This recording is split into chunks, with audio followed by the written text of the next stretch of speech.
ನಮಸ್ಕಾರ. Alien silicon ಜೀವಿಯಾಗಿರಬಹುದೇ? ಇದು ನಮ್ಮ ಇಂದಿನ ವಿಷಯ.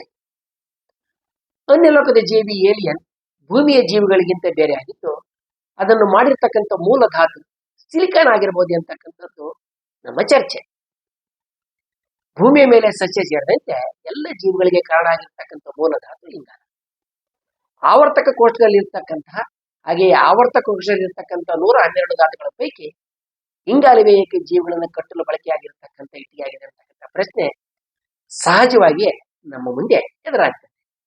ಇದರ ಜೊತೆಗೆ ಅನ್ಯಗ್ರಹದ ಜೀವಿಗಳ ಅಂದ್ರೆ ಏಲಿಯನ್ಗಳ ಮೂಲ ಧಾತು ಸಿಲಿಕಾನ್, ರಂಜಕ ಅಂದ್ರೆ ಫಾಸ್ಫರಸ್ ಏಕಾಗಿರಬಾರದು ಅಂತಕ್ಕಂಥ ಇನ್ನೊಂದು ಪ್ರಶ್ನೆ ಕೂಡ ಅದರ ಜೊತೆಗೆ ಇರುತ್ತೆ.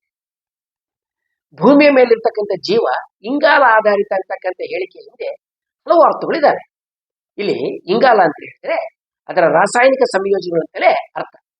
ನಮ್ಗೆ ಈಗಾಗಲೇ ತಿಳಿದಿರುವಂತೆ ಇಂಗಾಲ 106 ಬಗೆಯಲ್ಲಿ ರಾಸಾಯನಿಕವಾಗಿ ಜೋಡಣೆ ಹೋಗ್ತಕ್ಕಂಥ ಸಾಮರ್ಥ್ಯವನ್ನು ಹೊಂದಿದೆ ಮತ್ತು ಜೀವಿಗಳ ಮೂಲ ದ್ರವ್ಯಗಳಾದಂತಹ DNA, RNA, ಅಮೈನೋ ಆಮ್ಲ, ಪ್ರೋಟೀನ್ ಎಲ್ಲವೂ ಇಂಗಾಲದ ಕಟ್ಟಡಗಳೇ ಆಗಿದ್ದಾವೆ. ಇದು ಯಾವ ಮಟ್ಟಿಗೆ ನಿಜ ಆಗಿದೆ ಅಂತ ಹೇಳಿದ್ರೆ, ಜೀವರಾಸಾಯನಿಕ ವಿಜ್ಞಾನ ಅಂತ ಹೇಳಿದ್ರೆ ಇಂಗಾಲದ ರಾಸಾಯನಿಕ ಬಂಧಗಳ ತಿಳುವಳಿಕೆನೇ ಆಗಿದೆ.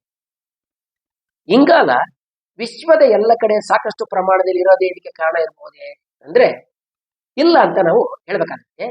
ಏಕೆಂದ್ರೆ ವಿಶ್ವದಲ್ಲಿ ಇಂಗಾಲ ಹೊಂದಿರತಕ್ಕಂಥ ಗುಣಲಕ್ಷಣಗಳನ್ನೇ ಹೊಂದಿರತಕ್ಕಂಥ ಅದಕ್ಕಿಂತಲೂ ಹೆಚ್ಚು ಪ್ರಮಾಣದಲ್ಲಿದ್ದು ಹೆಚ್ಚು ವ್ಯಾಪಕವಾಗಿರ್ತಕ್ಕಂಥ ಇನ್ನೊಂದು ಧಾತು ಕೂಡ ಇದೆ. ಈ ಧಾತು ಸಿಲಿಕಾನ್. ಹಾಗಾದ್ರೆ ವಿಶ್ವದಲ್ಲಿ ಸಿಲಿಕಾನ್ ಧಾತುವನ್ನ ಮೂಲ ಘಟಕವಾಗಿ ಹೊಂದಿರತಕ್ಕಂಥ ಜೀವಿಗಳು ಇರಬಹುದೇ ಅಂತಕ್ಕಂಥದ್ದು ಇನ್ನೊಂದು ನಮಗೆ ಸಹಜ ಪ್ರಶ್ನೆಗೆ ಎದುರಾಗುತ್ತೆ. ಇದಕ್ಕೆ ಉತ್ತರ ಬೇಕೆಂದ್ರೆ ಧಾತುಗಳು ಹೇಗೆ ಸಂಯೋಜನೆಗೊಳ್ತವೆ, ರಾಸಾಯನಿಕವಾಗಿ ಹೇಗೆ ಒಂದಕ್ಕೊಂದು ಬಂಧಗಳಿಗೆ ಒಳಗಾಗಿ ಹೊಸ ಪದಾರ್ಥಗಳಿಗೆ ಕಾರಣ ಆಗ್ತವೆ ಅನ್ನೋದನ್ನು ನಾವು ತಿಳ್ಕೊಳ್ಬೇಕಾಗುತ್ತೆ. ಇದರ ಅರ್ಥ ಏನಂದ್ರೆ ಜೀವಿಗಳು ಯಾವುದರಿಂದ ಆಗಬಲ್ಲವು ಅನ್ನೋದಕ್ಕೆ ಜೈವ ರಾಸಾಯನಿಕ ಕಾರಣಗಳನ್ನ ಹುಡುಕೋದೇ ಆಗಿರುತ್ತೆ. ಆರಂಭದಲ್ಲಿ ನಮ್ಗೆ ಗೊತ್ತಿರದ ಯಾವುದೋ ಕಾರಣದಿಂದ ಜೀವ ಇಂಗಾಲದಿಂದ ಪ್ರಾರಂಭ ಆಯಿತು, ಮುಂದೆ ಅದೇ ಮೇಲುಗೈ ಸಾಧಿಸು ಅಂತ ನಾವು ಹೇಳುವಂತಿಲ್ಲ. ಹಾಗಾದ್ರೆ ನಿಸರ್ಗದ ಯಾವ ತತ್ವ ಇಂಗಾಲಕ್ಕೆ ಮನ್ನಣೆ ಕೊಟ್ಟಿದೆ ಅನ್ನೋದನ್ನ ನಾವು ಈಗ ತಿಳ್ಕೊಳಕ್ ಹೋಗೋಣ. ನಿಸರ್ಗದಲ್ಲಿ ಹೆಚ್ಚು ಚೈತನ್ಯ ಹೊಂದಿರತಕ್ಕಂಥ ವ್ಯವಸ್ಥೆ ಯಾವಾಗಲೂ ಹೆಚ್ಚು ಅಸ್ಥಿರ ಆಗಿರುತ್ತೆ. ಕಡಿಮೆ ಚೈತನ್ಯ ಯಾವಾಗಲೂ ಹೆಚ್ಚಿಗೆ ಸ್ಥಿರವಾಗಿರುತ್ತೆ. ಪರಮಾಣು ಮಟ್ಟದಲ್ಲಿ ಹೆಚ್ಚು ಚೈತನ್ಯ ಹೊಂದಿರತಕ್ಕಂಥ ಕಬ್ಬಿಣ ಪರಮಾಣು ಆಮ್ಲಜನಕದೊಂದಿಗೆ ರಾಸಾಯನಿಕವನ್ನು ವರ್ತಿಸಿ ಕಡಿಮೆ ಚೈತನ್ಯದ ಕಬ್ಬಿಣದ ಡೈಆಕ್ಸೈಡ್ ಆಗಿ ಸ್ಥಿರಗೊಳ್ಳುತ್ತದೆ. ಉದಾಹರಣೆಗೆ ನಾವು ಹೇಳೋದಾದ್ರೆ ನೈಟ್ರೋಗ್ಲಿಸರಿನ್ ನಲ್ಲಿ ರಾಸಾಯನಿಕ ಬಂಧಗಳ ಮೂಲಕ ಅತಿ ಹೆಚ್ಚು ಚೈತನ್ಯ ಇರುತ್ತೆ. ಇದು ಅತ್ಯಂತ ಅಸ್ಥಿರವಾಗಿದ್ದು ಸ್ವಲ್ಪವೇ ರಾಸಾಯನಿಕವಾಗಿ ಅನಿಶ್ಚಿತರು ಸಾಕು ಅದು ಸಿಡಿದು ಅಲ್ಪ ಚೈತನ್ಯದ ಸ್ಥಿತಿಗೆ ಇಳಿತದೆ. ಒಮ್ಮೆ ಸಿಡಿದ ನಂತರ ಅಣುಗಳು ಪರಮಾಣುಗಳು ಚೆದರಿ ಚೈತನ್ಯ ಕುಗ್ಗುತ್ತೆ. ಜೀವಿಗಳು ಬದುಕಿರೋದು ಅಂತ ಹೇಳಿದ್ರೆ ಹುಟ್ಟಿನಿಂದ ಸಾಯೋ ತನಕ ರಾಸಾಯನಿಕ ಚಟುವಟಿಕೆಗಳನ್ನ ಮಾಡದೇ ಆಗಿದೆ. ಈ ಚಟುವಟಿಕೆ ನಿಲ್ಲೋದು ಸಾವಿನ ಕುರುಹು ಅಂತ ನಾವು ತಿಳ್ಕೋಬಹುದು. ಒಮ್ಮೆಲೆ ನೈಟ್ರೋಗ್ಲಿಸರಿನ್ ಅಂತ ಸಿಡಿದು ಕನಿಷ್ಠ ಸ್ಥಿರ ಚೈತನ್ಯ ಸ್ಥಿತಿಗೆ ಬರೋದು ಸಾವಾಗಿರುತ್ತೆ. ಜೀವಿ ಬದುಕಿ ಉಳಿಯಬೇಕು ಅಂತ ಹೇಳಿದ್ರೆ ಸ್ಥಿರ ಮತ್ತು ಅಸ್ಥಿರ ಸ್ಥಿತಿಗಳ ನಡುವೆ ಒಂದು ಸಮತೋಲನ ಇರಬೇಕಾಗುತ್ತೆ. ಇದರ ಅರ್ಥ ಏನಂದ್ರೆ ರಾಸಾಯನಿಕ ಕ್ರಿಯೆಗಳು ನಡೀತಕ್ಕಂಥದ್ದು ಸದಾ ಮುಂದುವರಿತಾ ಇರಬೇಕೆ ಹೊರತಾಗಿ ಒಮ್ಮೆಲೆ ಸಿಡಿದು ಕೊನೆಗೊಳ್ಳಬಾರದು. ರಾಸಾಯನಿಕ ಕ್ರಿಯೆ ಮತ್ತು ಸ್ಥಿರತೆ ಎರಡೂ ಸಮತೋಲನದಲ್ಲಿ ಇರ್ತಕ್ಕಂಥ ರಾಸಾಯನಿಕಗಳಿಗಾಗಿ ನಾವು ಆವರ್ತಕ ಕೋಷ್ಟಕವನ್ನು ನೋಡಬೇಕಾಗುತ್ತೆ. ಇದಕ್ಕಾಗಿ ರಾಸಾಯನಿಕ ಬಂಧಗಳ ವಿಚಾರವಾಗಿ ನಾವು ತಿಳ್ಕೊಳ್ಬೇಕಾಗುತ್ತೆ. ಪರಮಾಣುಗಳು ಅಯೋನಿಕ್, ಮೆಟಾಲಿಕ್ ಮತ್ತು ಕೋವಲೆಂಟ್ ಅಂತಕ್ಕಂಥ 3 ಬಗೆಯ ಬಂಧಗಳಲ್ಲಿ ಒಂದಕ್ಕೊಂದು ಸೇರ್ಕೊಳ್ತವೆ. ಅಯಾನಿಕ್ ಬಂಧಗಳು ಬಹಳ ಅಸ್ಥಿರವಾಗಿದ್ರೆ ಮೆಟಾಲಿಕ್ ಬಂಧಗಳು ಇಟ್ಟಿಗೆ ಮೇಲೆ ಇಟ್ಟಂತಹ ರಚನೆಗಳನ್ನು ಹೊಂದಿದ್ದು ಹರಳು ಅಂದ್ರೆ ಸ್ಫಟಿಕದಂತಹ ಪದಾರ್ಥಗಳನ್ನ ಮಾಡಬಲ್ಲವು. ಇನ್ನು ನಮಗೆ ಹತ್ರ ಉಳಿದಿರ್ತಕ್ಕಂಥದ್ದು ಕೋವಲೆಂಟ್ ಬಂಧ ಮಾತ್ರ. ಕೋವಲೆಂಟ್ ಬಂಧದಲ್ಲಿ ಪರಮಾಣುಗಳು ಇತರ ಪರಮಾಣುಗಳ ಜೊತೆಗೆ ಎಲೆಕ್ಟ್ರಾನ್ ಹಂಚಿಕೊಳ್ತಕ್ಕಂಥ ರೀತಿಗಳು ಬಹಳ ವೈವಿಧ್ಯಮಯ ಹಾಗೂ ಸ್ಥಿರವಾಗಿರ್ತವೆ.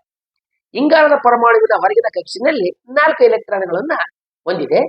ಸ್ಥಿರ ಸ್ಥಿತಿ ಸಿಲುಕೋದಕ್ಕೆ ಅದಕ್ಕೆ ಇನ್ನೂ 4 ಹೆಚ್ಚುವರಿ ಎಲೆಕ್ಟ್ರಾನ್ಗಳು ಬೇಕು. ಈ ಕೊರತೆಯನ್ನು ನೀಗಿಸಿಕೊಂಡು ಇಂಗಾಲ ಸ್ಥಿರವಾದ ಸ್ಥಿತಿಗೆ ಬರಬಲ್ಲದು.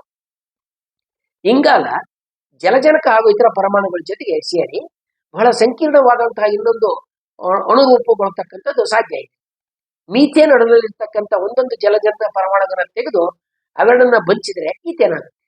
ಹೀಗೆ ಮುಂದುವರೆದು ಎಥನಾಲ್ ಪಡಿಬಹುದು ನಾವು. ಜೀವ ಅಂದ್ರೆ ಮೂಲದಲ್ಲಿ ಬಹಳ ಸಂಕೀರ್ಣವಾದಂತಹ ಅಣುವಿನ ರಚನೆ. ಇದು ಕೋವಲೆಂಟ್ ಬಂಧ ಹೊಂದಿರತಕ್ಕಂಥ ಇಂಗಾಲದಿಂದ ಸುಲಭವಾಗಿ ಸಾಧ್ಯ ಆಗುತ್ತೆ. ಇಂಗಾಲ ಜಲಜನಕ ಸೇರಿದಂತೆ ಇತರ ಧಾತುಗಳೊಂದಿಗೆ ಸೇರಿ ಭಾರಿ ವೈವಿಧ್ಯಮಯ ಸಂಕೀರ್ಣವಾದ ಪರಮಾಣುಗಳನ್ನ ರಚಿಸತಕ್ಕಂಥ ಸಾಮರ್ಥ್ಯವನ್ನ ಹೊಂದಿದೆ. ಆವರ್ತಕ ಕೋಷ್ಟಕದಲ್ಲಿ ಕೋವಲೆಂಟ್ ಬಂಧ ಹೊಂದಿರತಕ್ಕಂಥ ಧಾತುಗಳನ್ನು ಮಾತ್ರವೇ ನಾವು ಜೀವಿಗಳ ಮೂಲ ಘಟಕಗಳಾಗಿ ಪರಿಗಣಿಸಬೇಕಾಗುತ್ತೆ. ಆದರ್ಶ ಅನಿಲಗಳು ಯಾವುದರ ಜೊತೆಗೂ ರಾಸಾಯನಿಕವಾಗಿ ಬೆರೆಯೋದಿಲ್ಲ. ಹ್ಯಾಲೋಜನ್ಗಳಲ್ಲಿ ಕೋವಲೆಂಟ್ ಬಂಧ ಅಪರೂಪ ಆಗಿರೋದಲ್ಲದೆ ಅದನ್ನ ಪಡೆಯೋದು ಕೂಡ ಬಹಳ ಕಷ್ಟ. ಹ್ಯಾಲೋಜನ್ಗಳು ಇತರ ಧಾತುಗಳೊಂದಿಗೆ ಸೇರಿದಾಗ ಬಹುತೇಕವಾಗಿ ಸಿಡಿತವೆ. ಹೀಗೆ ಜೀವವನ್ನು ಕಟ್ಟತಕ್ಕಂಥ ಸಾಧ್ಯತೆಗಳನ್ನು ನಾವು ಪರಿಗಣಿಸ್ತಾ ಧಾತುಗಳನ್ನ ಒಂದೊಂದಾಗಿ ಹೊರಗೆ ಇಡ್ತಾ ಹೋದ್ರೆ ಕೊನೆಗೆ ಆವರ್ತಿಕ ಕೋಷ್ಟಕದಲ್ಲಿ 4ನೇ ಅಡ್ಡ ಸಾಲು ಅದರ ಕೆಳಗಿರ್ತಕ್ಕಂಥ ಸಾಲುಗಳಲ್ಲಿ ಇರ್ತಕ್ಕಂಥ ಎಲ್ಲ ಧಾತುಗಳನ್ನು ನಾವು ತೆಗೆದು ಹಾಕಬೇಕಾಗುತ್ತೆ.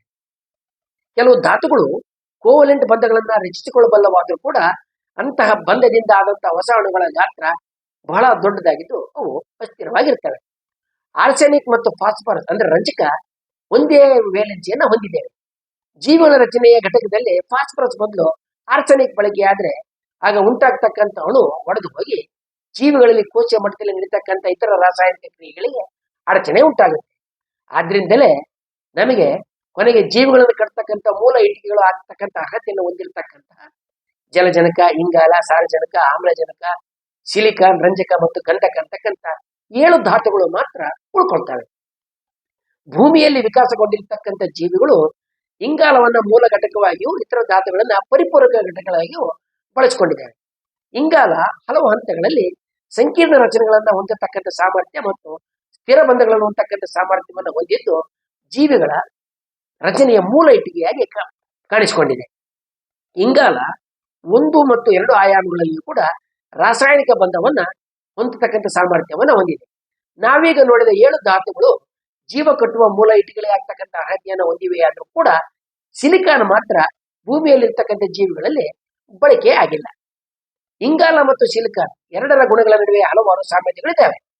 ಸಿಲಿಕಾನ್ ಇಂಗಾಲದಂತೆ 4 ಕೋವಲೆಂಟ್ ಬಂಧಗಳನ್ನು ಹೊಂದಿರೋದ್ರಿಂದ ಅದರಿಂದಲೂ ಕೂಡ ಬಗೆ ಬಗೆಯ ಸಿಲಿಕಾನ್ ಎಣ್ಣೆಗಳನ್ನ ಮತ್ತು ಪದಾರ್ಥಗಳನ್ನ ಮತ್ತು ರಾಸಾಯನಿಕಗಳನ್ನ ಮಾಡಬಹುದು. ಭೂಮಿಯ ತೊಗಟೆಯಲ್ಲಿ 28% ಸಿಲಿಕಾನ್ ಇದ್ರೆ ಇಂಗಾಲದ ಪ್ರಮಾಣ 0.2% ಮಾತ್ರ. ಹೀಗಿದ್ರೂ ಕೂಡ ಜೀವ ನಿರ್ಮಾಣದ ಎಲ್ಲ ಹೊಣೆಯನ್ನ ಇಂಗಾಲ ತನ್ನ ಹೆಗಲಿಗೆ ಏರಿಸಿಕೊಂಡಿದೆ. ಇದಕ್ಕೆ ಬೇರೆ ಇತರ ಕಾರಣಗಳು ಕೂಡ ಇದ್ದಾವೆ.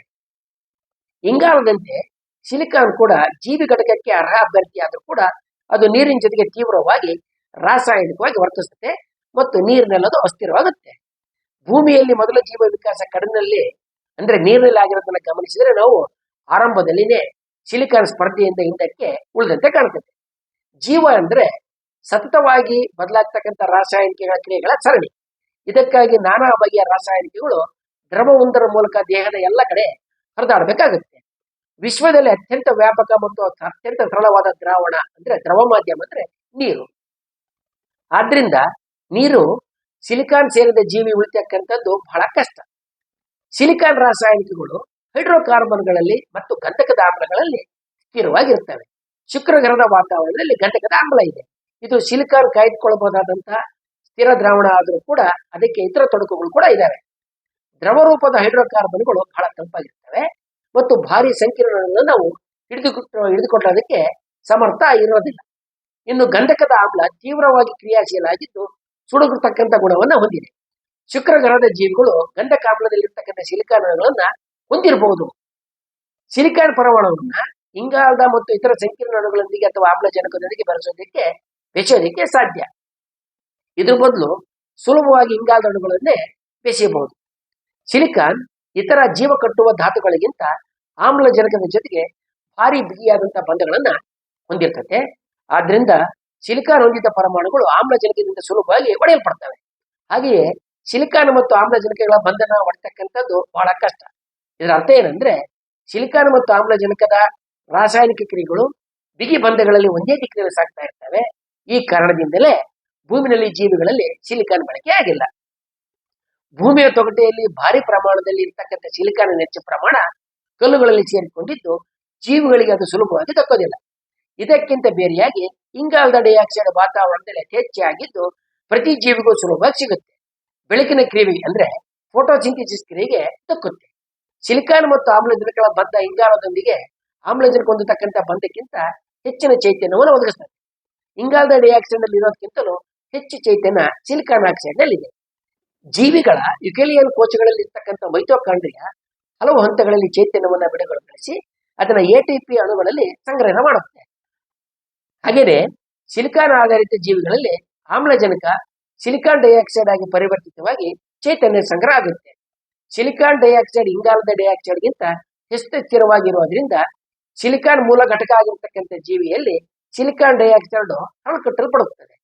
ಭೂಮಿಯಲ್ಲಿ ಇರ್ತಕ್ಕಂಥ ಮನುಷ್ಯ ದಿನಕ್ಕೆ 1 kg ಕಾರ್ಬನ್ ಡೈಆಕ್ಸೈಡ್ ನ ಬಿಡುಗಡೆ ಮಾಡ್ತಾನೆ. ಸಿಲಿಕಾನ್ ಆಧಾರಿತ ಜೀವಿಗಳು ಸಿಲಿಕಾನ್ ಡೈಆಕ್ಸೈಡ್ ಅಂದ್ರೆ ಮರಳನ್ನ ಹೊರಹಾಕಬೇಕಾಗುತ್ತೆ. ಒಟ್ಟಾರೆಯಾಗಿ ಸಿಲಿಕಾನ್ ಇಂಗಾಲಕ್ಕೆ ವಿಶೇಷ ಸನ್ನಿವೇಶಗಳಲ್ಲಿ ಮಾತ್ರ ಪೈಪೋಟಿ ನೀಡೋದಕ್ಕೆ ಸಾಧ್ಯ ಅನ್ನೋದನ್ನು ನಾವು ಗುರುತಿಸಬಹುದು. ಆದ್ರಿಂದಲೇ ಜೀವ ವಿಕಾಸ ಭೂಮಿಯನ್ನು ಹೊರತಾಗಿ ಇತರ ಅನ್ಯ ಗ್ರಹಗಳಲ್ಲಿ ಆಗಿದ್ರೂ ಕೂಡ ಅವುಗಳ ಮೂಲ ಇಟ್ಟಿಗೆ ಇಂಗಾಲ ಆಗಿರ್ತಕ್ಕಂಥ ಸಾಧ್ಯತೆ ಹೆಚ್ಚಿಗೆ ಇರ್ತದೆ. ಹಾಗಾದ್ರೆ ಸಿಲಿಕಾನ್ ಮೂಲದ ಜೀವಿಗಳು ಇರೋದಕ್ಕೆ ಸಾಧ್ಯವಿಲ್ಲವೇ ಅಂದ್ರೆ ತಾತ್ವಿಕವಾಗಿ ಸಾಧ್ಯ, ಪ್ರಾಯೋಗಿಕವಾಗಿ ಅಪರೂಪ ಮತ್ತು ಅನನ್ಯ ಅಂತ ನಾವು ಹೇಳ್ಬೇಕಾಗತ್ತೆ. ಆದ್ರಿಂದಲೇ ಇನ್ನು ಮುಂದೆ ನೀವು ಹಾಲಿವುಡ್ ಸಿನಿಮಾಗಳಲ್ಲಿ ಸಿಲಿಕಾನ್, ಪಾದರಾಸ ಅಥವಾ ರಂಜಕದ ಅನ್ಯಲೋಕದ ಜೀವಿಗಳನ್ನ ಕಂಡಾಗ ನಿಮ್ಮೊಳಗೆ ನೀವು ಅಂತಹ ಸಾಧ್ಯತೆಗಳನ್ನ ಪರಿಣಾಮಗಳನ್ನ ಚಿಂತಿಸಿಕೊಳ್ಬೇಕಾಗುತ್ತೆ. ಮುಂದಿನ ವಿಡಿಯೋಗಳಲ್ಲಿ ನಾವು ಏಲಿಗಳನ್ನು ಕುರಿತಾಗಿ ಇತರ ಸ್ವಾರಸ್ಯಕರ ವೈಜ್ಞಾನಿಕ ಸಂಗತಿಗಳತ್ತ ನೋಡೋಣ. ವಂದನೆಗಳೊಂದಿಗೆ.